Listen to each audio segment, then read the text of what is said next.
ওনার সাহায্য তো আমাদের লাগবে না। আমরা এক এক বোনে 500 কোটি টাকার মালিক, উনি কেন আমাদের সাহায্য করবে? 5,000 কোটি টাকার সম্পদ আমার বাবার আছে। এখান থেকে আমরা 2,000 কোটি টাকা 4 বোনের মালিক আছে।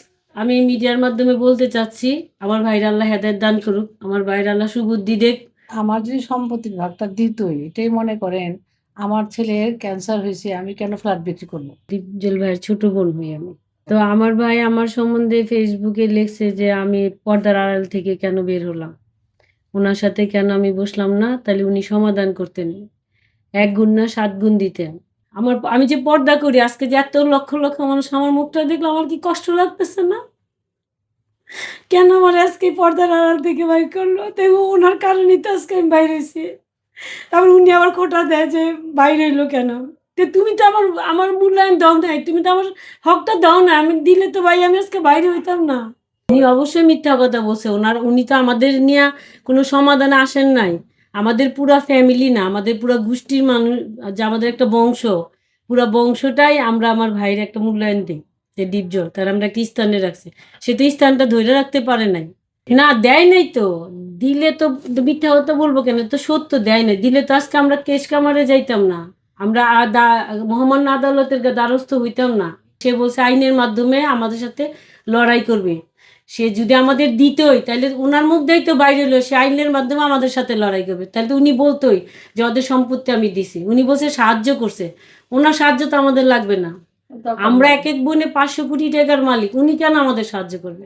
আমি গত মাসে মামলা দায় করছি এবং স্টে অর্ডার সাথে সাথে আমরা করেছি। এই কারণে দেরি করলে ওরা আমাদের, যেহেতু এখানে খবর পাইছি যে মামলাটার ইয়েতে ওরা সব বিক্রি করার প্যাকেজ বিক্রি করে দেওয়ার জন্য মূলত এখানে এত কিছু করার, মানে ওর দীপু ভাই পলাতক, এই ছাত্র হত্যা বিভিন্ন কারণে সে পলাতক এবং তার ছেলে মেয়ে 2 ছেলে, আমার ভাইস্তা ফয়সাল, ওর নামেও ছাত্র হত্যার মামলা আছে।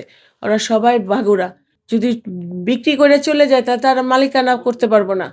তখন আমরা কোর্টে চলে গেছি, একটা মামলা করছি। মামলা করে ওদের জানানোর জন্যই আমরা স্টে অর্ডার করছি যে যেই বিক্রি করুক বা কিনতে আসুক বা এটা যেই করবে, অন্তত ওই লোকগুলা যেন সচেতন হয় যে এখানে আরও মালিকানা আছে।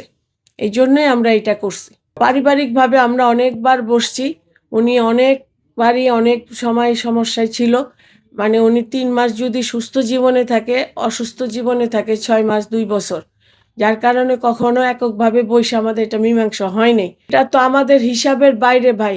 অনেক সম্পত্তি আমার বাবার, 3টা পেট্রোল পাম্প, 2টা হল, সিনেমা হল এবং ব্রিকফিল্ডের অনেক জায়গা, আর ক্যাশ টাকা অনেক ট্রাক বাস ছিল, এগুলি তো বিক্রি করে খাইয়ে ফেলছে।